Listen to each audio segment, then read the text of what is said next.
मेरे प्यारे भाइयों बहनों, तो कैसे हैं आप लोग और कैसी चल रही है आपकी बोर्ड 2026 की तैयारी। मैं आशा और उम्मीद करता हूं कि मेरे सभी प्यारे भाई बहन स्वस्थ होंगे, मस्त होंगे और अपनी 2026 बोर्ड परीक्षा में व्यस्त होंगे। जी का पेपर 23 फरवरी को है और मेरे सभी प्यारे भाई बहनों के लिए मैं लेके आ चुका हूं टॉप 20 मोस्ट इंपॉर्टेंट टिप्पणियों वाले क्वेश्चन। और मैं गारंटी के तौर पर कहता हूं कि अगर आप ये 20 क्वेश्चन तैयार कर लेते हैं तो आपके एग्जाम में 100% यहां से क्वेश्चन दिखाई पड़ेंगे। मैं पिछले 10 सालों के पेपर्स को देखने के बाद ये सारी परिभाषाएं, ये सारी 20 टिप्पणियां मैं आपके लिए लेके आया हूं। मेरे सभी प्यारे भाई बहनों की जानकारी के लिए मैं बताना चाहता हूं कि मैंने खुद बायोलॉजी के अंदर 95 मार्क्स स्कोर किया है।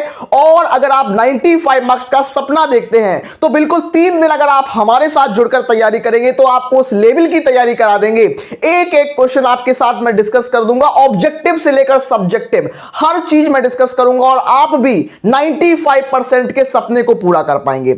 मतलब अगर आप 20% सिलेबस भी करोगे ना मेरा, मैं आपको 20% ऐसा सिलेबस कराऊंगा जिसको पढ़कर आप 80% तक नंबर ला सकते हो। तो मेरे प्यारे भाई बहन, अगर आप नए आए हैं तो चैनल को सब्सक्राइब कर लो, क्योंकि मैं आपको कंप्लीट तैयारी कराने वाला हूं बायोलॉजी की। मेरे प्यारे भाई बहन, मैं शुरू कर देता हूं हमारी इस बेहतरीन सी क्लास को। अरे भाई बहन, मैं स्टार्ट कर चुका हूं हमारा पहला नंबर क्वेश्चन। हमारा फर्स्ट नंबर टिप्पणी बेस्ड क्वेश्चन क्या बोलता है।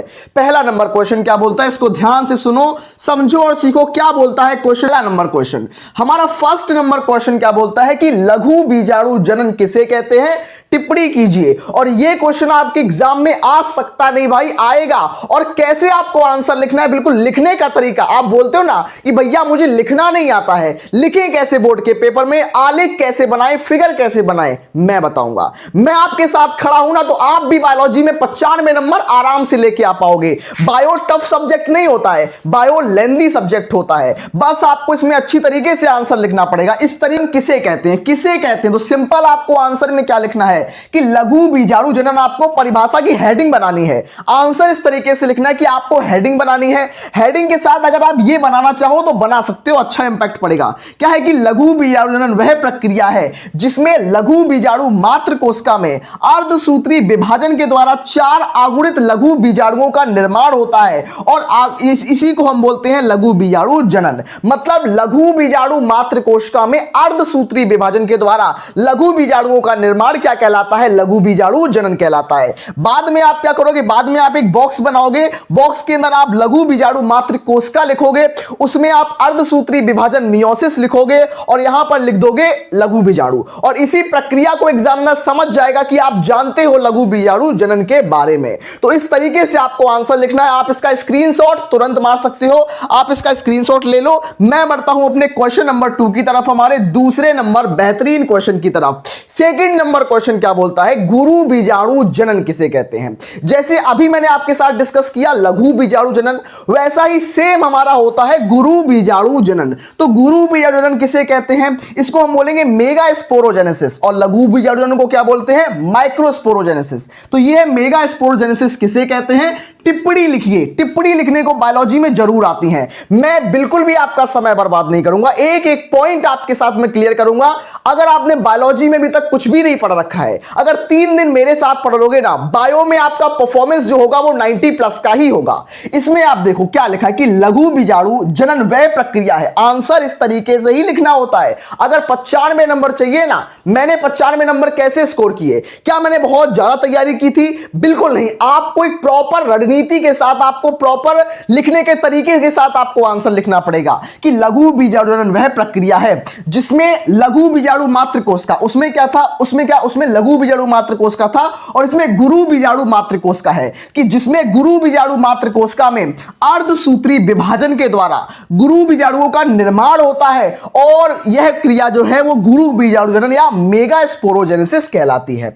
इसमें क्या करोगे आप, गुरु बीजाणु मात्र कोशिका करोगे, उसमें अर्धसूत्री विभाजन, यहां पर क्या लिखोगे, अर्धसूत्री, यहां पर लिखोगे आप अर्धसूत्री विभाजन होगा, जिससे क्या बनेगा, जिससे गुरु बीजाणु का निर्माण होगा। और यह प्रक्रिया गुरु बीजाणु जनन या मेगा स्पोरोजेनेसिस कहलाती है। कोई दिक्कत परेशानी मत रखो, चीजें आसान हैं। और जिस तरीके से मैं यहां पर चीजों को लिख रहा हूं, बिल्कुल इसी तरीके से आपको अपने कॉपी में आंसर लिखना है। अगला क्वेश्चन, हमारा नेक्स्ट क्वेश्चन हमसे क्या बोलता है, हमारा अगला क्वेश्चन आपकी स्क्रीन के सामने अच्छा क्वेश्चन हमारा कि परागकण की संरचना पर टिप्पणी लिखिए। तो परागकण क्या होता है, इसकी संरचना पर आपको टिप्पणी लिखना है। बहुत आराम से लिखना, बिल्कुल रिलैक्स रहना। संरचना बनाने को आ जाए, चित्र बनाने को आ जाए, इससे आपको घाटा नहीं होगा, इससे आपको फायदा ही होगा। और अगली क्लास जो आने वाली है वो कंप्लीट बायोलॉजी के मोस्ट इंपॉर्टेंट जो भी डायग्राम्स होते हैं, मैं पूरे बुक के सारे डायग्राम्स का मैं वन शॉट लेने वाला हूं। तो आप लोग क्लास में बने रहो, चैनल को सब्सक्राइब कर लो।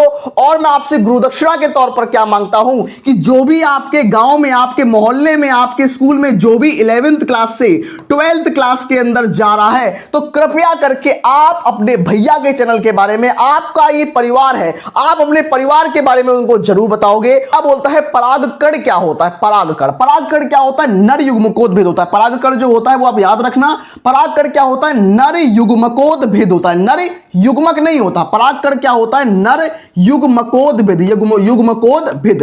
परागकण जो होता है वो युग्मकोद भेद होता है, नर युग्मकोद भेद होता है। और इसके अंदर क्या होता है, इसके अंदर नर युग्मक पाए जाते हैं। परागकण के अंदर क्या होता है, परागकण के अंदर 2 नर युग्मक पाए जाते हैं। इसको भी याद रखोगे, किस तरीके से होता है वो आप याद रखो। सबसे पहले आपके पास ये संरचना जो होगी, परागकण जो होगा वो गोलाकार संरचना होती है। वो 25 से लेकर 50 माइक्रोमीटर की संरचना होती है। 25 से लेकर 50 माइक्रोमीटर का एक गोली संरचना होती है। और इसके अंदर 2 चोल्स होती हैं, मतलब इसके अंदर 2 पट्टियां होती हैं। पहली चोल जो होगी इसको हम बोलेंगे आंतरिक चोल, और इसके ऊपर जो होगी, इसके ऊपर जो पाई जाती है स्पोरोपोलिन की परत पाई जाती है, इसको हम क्या बोलेंगे, बाह्य चोल। तो इसके अंदर 2 चोल मिलती है, एक होती है आंतरिक चोल और दूसरी होती है बाह्य चोल। दोनों को समझो, आराम से मजे से सीखो। बाहरी चोल को क्या बोलेंगे, इसको हम बोलेंगे बाह्य चोल, इसको हम क्या बोलेंगे, बाह्य चोल। और बाह्य चोल जो बनी होती है वो किससे बनी होती है, वो स्पोरोपोलिन से बनी होती है, स्पोरोपोलिन से।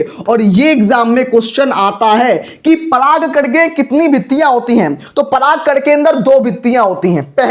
पहली जो होती है उसको हम बोलेंगे बाह्य चोल, जो कि स्पोरोपोलिन की बनी होती है। और दूसरी जो होती है ये होती है आंतरिक चोल, इसको हम क्या बोलेंगे, अंताचोल बोल दो या आंतरिक चोल बोल दो, आंतरिक चोल बोल दो, आंतरिक चोल। और आंतरिक चोल किससे बनी होती है, पैक्टोसेलुलोज, मतलब पहली बनी होगी पैक्टिन, और इसमें क्या होगा, पैक्टिन के साथ साथ क्या होगा, पैक्टिन प्लस सेलुलोज से मिलकर बनी होती है। और ये आपको कोई नहीं बताएगा, ये आपको सीखना पड़ेगा डायग्राम। इसके अंदर 2 केंद्रक मिलेंगे। पहला जो होगा भाई, पहला होगा इसके अंदर कायिक कोश का होगी, कायिक कोश का, और दूसरी जो होगी भाई जनन कोश का। एक केंद्रक यहां मिलेगा, एक केंद्रक यहां मिलेगा। इस तरीके का भाई डायग्राम होता है। और ये क्या है भाई, ये यहां पर जनन छिद्र हैं, ये जो होते हैं भाई ये यहां पर जनन छिद्र हैं। ये सारे क्या यहां पर मिलते हैं, जहां पर स्पोरोपोलिन नहीं होता, ये जनन छिद्र होते हैं, याद रखना। ये हमारे पास डायग्राम हो गया किसका, परागकण का। परागकण क्या होता है, परागकण नर युग्मकोद भेद होता है, जिसके अंदर 2 नर युग्मक होते हैं। परागकण की चित्र बना देना, ये चित्र होता है 25 से 50 माइक्रोमीटर, इसका गोलाकार आकार होता है।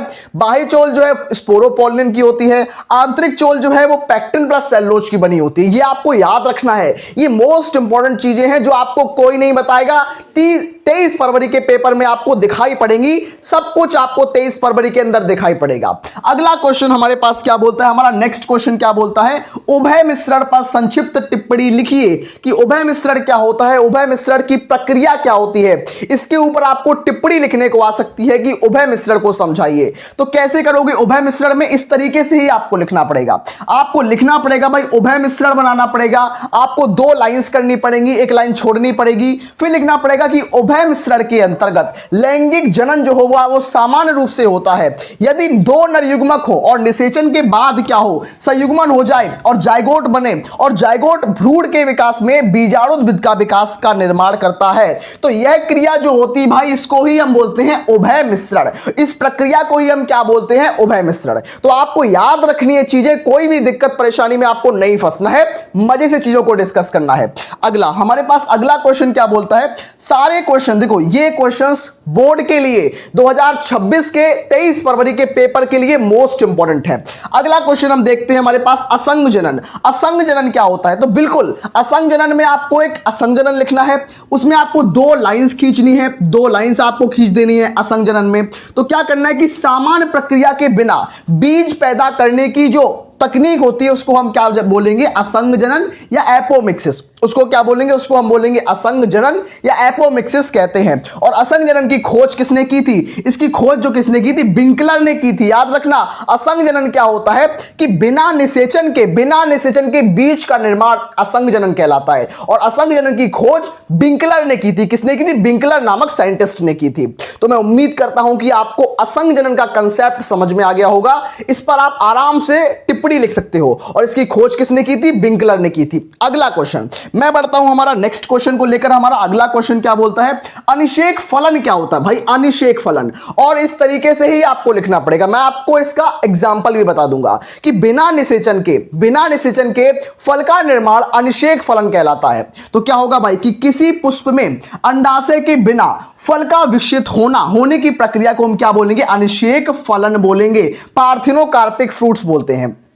और ये जो फ्रूट्स होते हैं भाई वो कैसे होते हैं? बीजहीन होते हैं। इनके अंदर बीज नहीं होता भाई, बीज रहित फल होते हैं, बीज रहित फल होते हैं। एग्जाम्पल के लिए केला जो होगा भाई वो क्या होता है? केला जो होता है वो पार्थिनोकार्पिक फ्रूट होता है, वो अनिषेक जनित फल होता है। आप समझ चुके होंगे कि अनिषेक फलन क्या होता है, कि बिना निषेचन के फल का निर्माण अनिषेक फलन कहलाता है। इजी है। अगला क्वेश्चन, हमारा नेक्स्ट क्वेश्चन क्या बोलता है? अगला प्रश्न की तरफ हम बढ़ते हैं। बहुभ्रूणता से आप क्या समझते हैं? बहुभ्रूणता क्या होती है कि आपके पास अगर एक बीज है तो बीज के अंदर जनरली एक भ्रूण मिलता है, लेकिन किसी में क्या होता है, जैसे नींबू हो गया, संतरा हो गया, इनमें क्या होता है कि एक बीज के अंदर बहुत सारे भ्रूण मिलते हैं। और इस प्रक्रिया को हम क्या कहते हैं कि एक बीज में एक से अधिक भ्रूणों की उपस्थिति बहुभ्रूणता कहलाती है। इसकी खोज एंटी वैन ल्यूवेनहॉक ने की थी। तो क्या आपको लिखना है बहुभ्रूणता के अंदर कि किसी बीज में एक से अधिक भ्रूणों की उपस्थिति जो होती है उसको हम क्या बोलेंगे? बहुभ्रूणता कहलाती है। और इसकी खोज जो किसने की थी? एंटी वैन ल्यूवेनहॉक ने इसकी खोज की थी। इंपॉर्टेंट क्वेश्चन है। अगला क्वेश्चन देख लेते हैं भाई। देखो कोई नहीं बताएगा, लिखने के तरीके के साथ मैं आपको बता रहा हूं कि कैसे आपको लिखना है, किस तरीके से क्वेश्चन आता है। बिल्कुल आप मेरे साथ अगर 23 फरवरी तक जुड़े रहोगे तो पेपर देने के बाद आपके चेहरे पर एक अलग ही खुशी हो जाएगी। उसके बाद क्या लिखा है? युग्मक जनन किसे कहते हैं भाई? युग्मक जनन किसे कहते हैं? टिप्पणी लिखिए। तो क्या होता है कि मानवों में प्राथमिक जननांग जो होते हैं, युग्मक जनन क्या होता है? शुक्राणु कैसे बन रहा है, अंडाणु कैसे बन रहा है, शुक्र जनन कैसे हो रहा है, अंड जनन कैसे हो रहा है, उसी को हम बोलते हैं युग्मक जनन। तो क्या होता है कि मानवों में प्राथमिक लैंगिक अंग, जैसे कि मेल के अंदर टेस्टिस ब्रशर होते हैं और मादाओं के अंदर अंडाशय होता है। तो प्राथमिक जनन अंगों में युग्मक के निर्माण की प्रक्रिया को हम क्या बोलेंगे? युग्मक जनन बोलेंगे। और यह क्रिया जो होती है वो महिलाओं में अंडाशय के अंदर, पुरुषों में ब्रशर के अंदर होती है। एग्जाम्पल के लिए क्या होगा? एग्जाम्पल की शुक्राणु जो होगा, जो स्पर्म होगा, वो क्या होता है? जो स्पर्म है वो क्या यहां पर क्या होता है? वो युग्मक है, वो गैमीट है। और हमारे पास जो अंडाणु है वो भी यहां पर एक गैमीट होता है, एक युग्मक होता है। तो मैं उम्मीद करता हूं कि आपको युग्मक जनन का कंसेप्ट समझ में आया होगा। अगला क्वेश्चन क्या बोलता है? हमारा नेक्स्ट क्वेश्चन देख लेते हैं। अगला प्रश्न क्या है? शुक्राणु जनन किसे कहते हैं भाई? टिप्पणी लिखिए। इंपॉर्टेंट क्वेश्चन है। लघु बीजाणु जनन बोल दो, आप गुरु बीजाणु जनन बोल दो, आप शुक्राणु जनन बोल दो, आप अंडाणु जनन बोल दो। यहां से क्वेश्चन आता है भाई, लिख के ले लो आप। पहला क्वेश्चन ये क्वेश्चन बोलता है कि शुक्राणु जनन किसे कहते हैं? तो नर मानव के वृषण में शुक्राणुओं के निर्माण की प्रक्रिया को हम शुक्राणु जनन या स्पर्मेटोजेनेसिस कहते हैं। और यह प्रक्रिया जो होती है वो नर मानव में प्रजनन काल के प्रारंभ में होती है, मतलब 12 साल से स्टार्ट हो जाती है ये क्रिया। ठीक है, याद रखना। अगला क्वेश्चन देखो, ये क्वेश्चन इंपॉर्टेंट है। इसके साथ साथ आपको अंडाणु जनन की क्रिया को भी समझना है। और अगर आप एग्जाम तक इन सारे क्वेश्चंस को याद रख पाते हो तो वेल एंड गुड है। इस तरीके से ही आपको लिखना है। इतना अगर आप लिख के आओगे काम चलेगा नहीं, दौड़ेगा। और आप अपने मन से भी थोड़ा बहुत बना चला कर लिख सकते हो, लेकिन इतना तो आपको लिखना ही लिखना है। अगला हमारे पास अगला क्या बोलता है? 9th नंबर हमसे क्या बोलता है? अंडाणु जनन से आप क्या समझते हैं? अंड जनन बोल दो या अंडाणु जनन बोल दो, क्या समझते हैं उस चीज से? अंडाणु जनन से आप क्या समझते हैं? तो मादा मानव में मतलब ह्यूमन बींग्स के अंदर जो मादाएं होती हैं, जो मादा मानवों के अंडाशय में जो जनन एपिथीलियम होती है उसकी पुट्टिकाओं में अंडाणु का निर्माण या अंडाशय के अंदर अंडाणु का निर्माण की प्रक्रिया को हम क्या बोलेंगे? अंडाणु जनन या oogenesis बोलते हैं, इसको हम क्या बोलते हैं, oogenesis बोल देते हैं। और अंडारोजन की क्रिया जो होती है वो भ्रूणी काल से स्टार्ट हो जाती है, जब एक लड़की का जब एक बेटी का बर्थ नहीं हुआ होता है, उसके भ्रूणी काल से वो ये अंडारोजन की क्रिया स्टार्ट हो जाती है। अगला क्वेश्चन, हमारा अगला नेक्स्ट क्वेश्चन क्या बोलता है, आर्तव चक्र या मेंस्ट्रुअल साइकिल क्या होता है, इसके बारे में हमें डेफिनेशन लिखनी है। नीचे आप यहां अंडरलाइन जरूर करेंगे ब्लैक पेन से।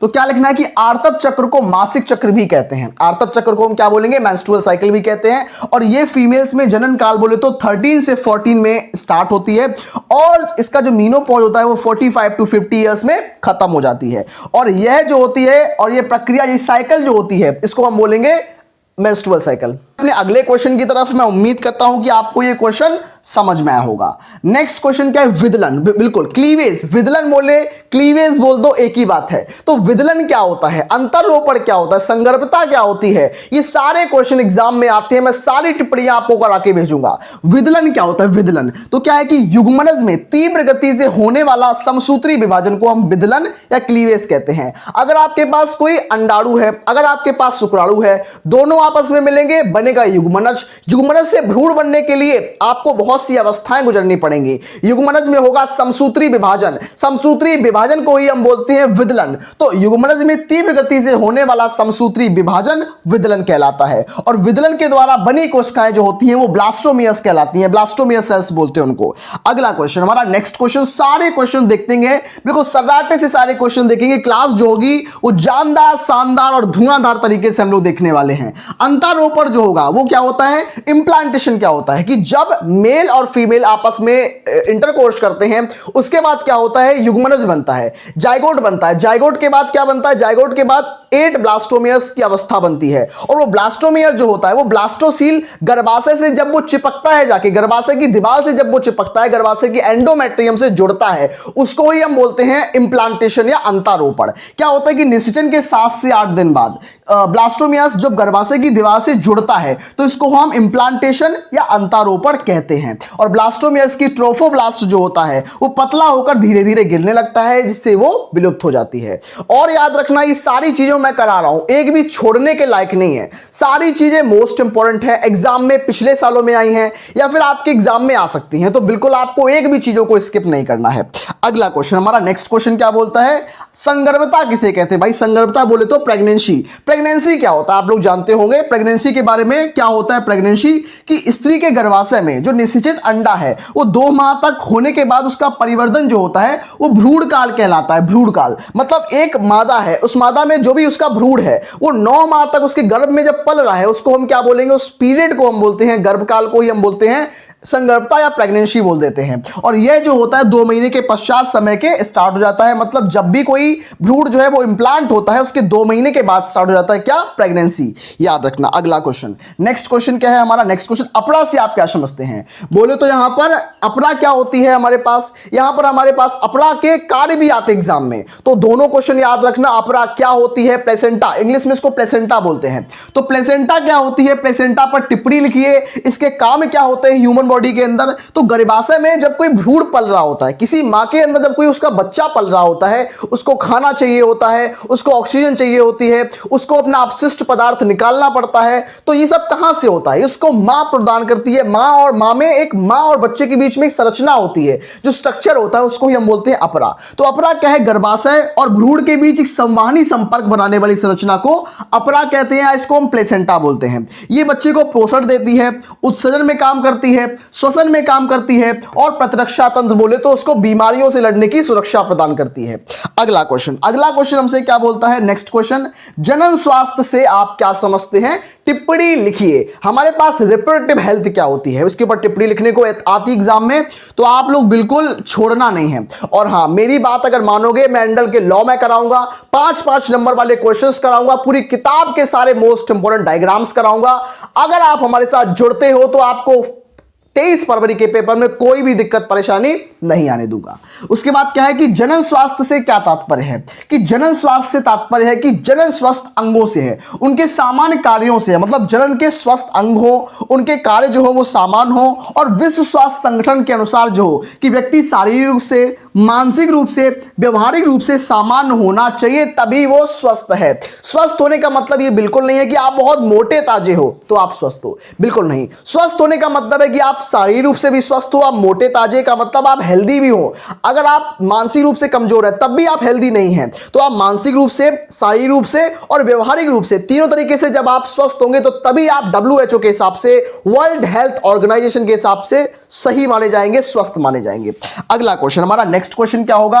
अगला क्वेश्चन क्या होगा कि भारत में जनसंख्या वृद्धि जो हो रही है, जनसंख्या विस्फोट पर आपको बेसिकली टिप्पणी लिखना है। तो भारत में जनसंख्या विस्फोट के कारण क्या बताने हैं, आपको समझाना है। तो प्राय मृत्यु दर में गिरावट हो रही है, क्योंकि हमारी जो हॉस्पिटल की फैसिलिटीज है, हमारा जो स्वास्थ्य सेवा है वो अच्छी खासी होती जा रही है। तो इससे क्या है, शिशु मृत्यु दर बिल्कुल घट गई है, मातृ मृत्यु दर बिल्कुल घट गई है, मतलब लोग और ज्यादा जिंदा रह रहे हैं, जिससे क्या है, जिससे जनसंख्या या पॉपुलेशन एक्सप्लोजन हो रहा है। तो क्या है कि प्राय मनुष्य दर में जो मृत्यु दर है उसमें गिरावट आ रही है, किंतु जन्म दर में तीव्र गति से वृद्धि होने के कारण किसी स्थान विशेष में, किसी समय विशेष में जनसंख्या में होने वाली आकस्मिक और अप्रत्याशित वृद्धि को ही हम क्या बोलेंगे, जनसंख्या विस्फोट बोलेंगे, या पॉपुलेशन एक्सप्लोजन बोलते हैं, जनसंख्या विस्फोट बोलते हैं। तो आप जानते होंगे इसके बारे में, आपने पहले भी पढ़ा होगा, ये इजी टॉपिक है। ऐसे क्वेश्चन एग्जाम में आते हैं, स्पेशली बायो में तो आते हैं। और अगली क्लास जो आएगी आपका इंपॉर्टेंट डायग्राम की आएगी और 50 इंपॉर्टेंट ऑब्जेक्टिव क्वेश्चन की क्लास आएगी, जिसको आप तैयार रखना।